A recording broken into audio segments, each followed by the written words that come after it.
नमस्कार। डेयरी किसानों के लिए दूध का उत्पादन करना ये तो रोज की मेहनत का काम है। पर सवाल ये है कि क्या उस मेहनत का सही फल मिल पा रहा है। आज हम इसी पर बात करेंगे कि कैसे दूध बेचने की कला में माहिर बनकर अपनी मेहनत को असली मुनाफे में बदला जाए। तो चलिए, सबसे पहले खुद से ये सीधा सवाल पूछते हैं। क्या आपको लगता है कि आपकी मेहनत और दूध की क्वालिटी का सही दाम मिल रहा है? अगर इसका जवाब ना है या मन में थोड़ी शंका है, तो समझिए आप बिल्कुल सही जगह पर हैं।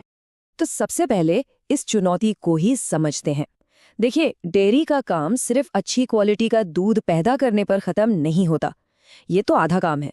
दूसरा और उतना ही जरूरी हिस्सा है उसे सही दाम पर बेचना।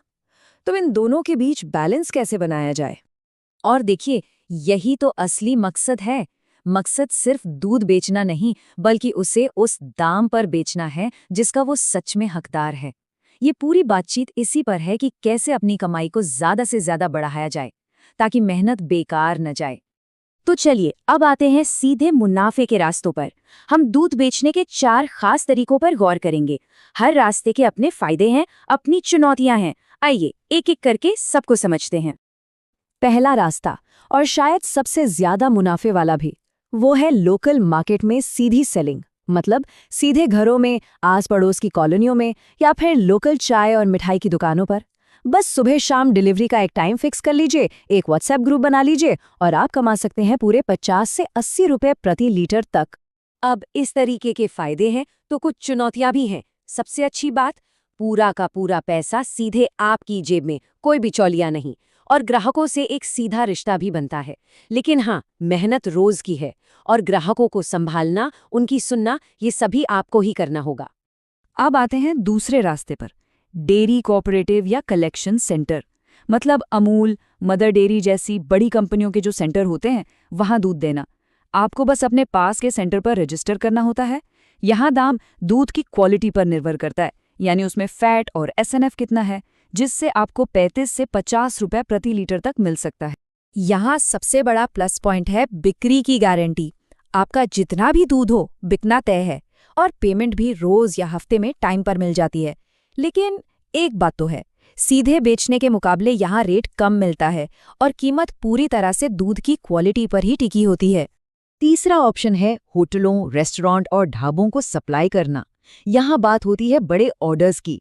आप सीधे बात करके रोज का 10 लीटर से लेकर 100 लीटर तक का ऑर्डर एक ही जगह पर दे सकते हैं। और इसमें दाम भी अच्छा मिलता है, करीब 45 से 65 रुपए प्रति लीटर। इसका सबसे बड़ा फायदा है कि एक बार ग्राहक बन गया तो रोज का बड़ा ऑर्डर पक्का हो जाता है, एक स्टेबल काम बन जाता है।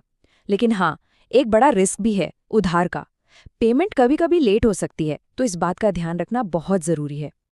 और अब बात करते हैं चौथे और सबसे मॉडर्न तरीके की, डोर स्टेप सब्सक्रिप्शन मॉडल। आप व्हाट्सएप या एक सिंपल गूगल फॉर्म से महीने या हफ्ते की मेंबरशिप दे सकते हैं। सोचिए, आप इसे प्योर देसी काऊ मिल्क की तरह ब्रांड करें, कांच की सुंदर बोतलों में सप्लाई करें, तो आपको 70 से 100 रुपए प्रति लीटर का प्रीमियम रेट भी मिल सकता है। अच्छा, तो ये तो हो गए दूध बेचने के तरीके। पर तब क्या करें जब दूध ज्यादा हो और बेचने के बाद भी बच जाए? क्या कमानी बढ़ाने का कोई और फॉर्मूला है? जी हाँ, बिल्कुल है। तो सवाल यही है कि बचे हुए दूध का क्या करें? उसे कम दाम पर बेच दें? नहीं, बिल्कुल नहीं। इसका सीधा सा जवाब है वैल्यू एडिशन, यानी दूध से ही दूसरी कीमती चीजें बनाना। जरा इस चार्ट को देखिए। ये साफ दिखाता है कि मुनाफा कैसे बढ़ता है। दूध बेचने से जो मुनाफा होता है, पनीर बनाने पर वो काफी बढ़ जाता है। और जब बात घी की आती है, तो मुनाफा आसमान छूने लगता है। तो सबसे बड़ी बात क्या है? 1 लीटर दूध को सीधे बेचने के बजाय अगर उससे घी बनाया जाए, तो मुनाफा 2 से 3 गुना तक बढ़ सकता है। जी हाँ, 2 से 3 गुना ज्यादा कमाई। ये अपनी इनकम बढ़ाने का सबसे जबरदस्त तरीका है। और सबसे अच्छी बात यह है कि इन प्रोडक्ट्स को बेचने के लिए कोई बहुत बड़ी मार्केटिंग टीम नहीं चाहिए। फेसबुक, इंस्टाग्राम और आपके लोकल व्हाट्सएप ग्रुप्स ही काफ़ी हैं अपनी बात ग्राहकों तक पहुंचाने के लिए। तो हमने रास्ते देख लिए, मुनाफा बढ़ाने का फॉर्मूला भी समझ लिया। अब आते हैं कुछ ऐसे सुनहरे नियमों पर जो हर डेयरी वाले के लिए ज़रूरी हैं। आप चाहे कोई भी रास्ता चुनें, ये नियम हमेशा काम आएंगे। ये 5 बातें गांठ बांध लीजिए। पहला, दूध में फैट और एसएनएफ की मात्रा अच्छी रखें। दूसरा, साफ सफाई का पूरा ध्यान रखें ताकि दूध का स्वाद बढ़िया रहे। तीसरा, मिलावट मिलावट तो भूल कर भी नहीं करनी। चौथा, डिलीवरी का एक टाइम फिक्स रखें, रोज उसी टाइम पर पहुंचाएं। और पांचवा और सबसे जरूरी, ग्राहकों का भरोसा बनाएं। और यही आखिरी पॉइंट ही सब कुछ है। हमेशा याद रखिए, ग्राहक का भरोसा ही सबसे बड़ी संपत्ति है। इसी एक चीज पर आपका पूरा धंधा टिका है। इसे कमाने में वक्त लगता है, पर एक बार बन गया तो आपको कोई नहीं रोक सकता। तो अब सवाल ये उठता है कि आपके लिए, आपके डेयरी के लिए सबसे सही रास्ता कौन सा है। हमने 4 रास्ते देखे, मुनाफा बढ़ाने का तरीका भी जाना। अब फैसला आपको करना है कि आपकी मेहनत और आपके सपनों के लिए कौन सा रास्ता सबसे बेस्ट है।